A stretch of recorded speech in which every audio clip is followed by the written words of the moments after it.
Hi, இன்றைக்கி வீடியோவில் என்ன பார்க்க போகிறோன்னா ஒரு 8 ஆர்டிஃபிஷியல் பிளான்ட் வித் பாட் தான் ஆர்டர் பண்ணியிருந்தேன். ரொம்ப சூப்பராகவே ரிசீவ் ஆகிருந்துச்சு. 4 க்ரீனாகவும் 4 வித் ஃப்ளார்ஸோடையும் இருக்கும். ஆர்டிஃபிஷியல் மாதிரியே தெரியல, கொஞ்சம் க்ரீனியாக நேச்சுரலாகவே இருந்துச்சு. பிளான்ட் வந்து ரொம்ப பெருசுன்னு சொல்ல முடியாது, உள்ளங்கை சைஸ் தான். நல்லா அழகாகவே இருந்துச்சு. இந்த ப்ராடக்ட் வந்து 153க்கு வாங்கியிருந்தேன். ஒர்த்தபிள் தான்.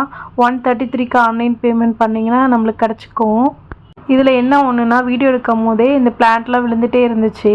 இது நிற்க வைக்கணுன்னா ஏதாவது கலர் ஸ்டோன்ஸ் இல்லைனா வெயிட்டான காயின்ஸும் நீங்கள் ஆட் பண்ணி கூட வச்சிங்கன்னா இந்த மாதிரி விழாது. அந்த பேஜ்லேயே கூட சொல்லியிருப்பாங்க. 153க்கு வெளி ஷாப்லலாம் கிடைக்குமான்னு தெரியலை. ரொம்ப அழகாக இருந்துச்சு. மீஷோ பொறுத்த வரைக்கும் எவ்ரி மந்த் ஃபஸ்ட்டு சண்டே வந்து ஆஃபர் கொடுப்பாங்க. அதில் ஆர்டர் பண்ணிங்கன்னா ஒவ்வொரு ப்ராடக்ட்டுமே நீங்கள் 20 ரூபீஸ் கிட்ட டிஸ்கவுண்ட் கிடைக்கும். Keep shopping and like and share. Subscribe பண்ண மறந்துடாதீங்க. Thank you all. ரொம்ப அழகான ப்ராடக்ட். இதுக்கான லிங்க் வேணும்னா ஃபஸ்ட்டு கமெண்டில் கொடுத்துருக்கேன். ப்ளீஸ் செக் பண்ணுங்கள். தேங்க்யூ.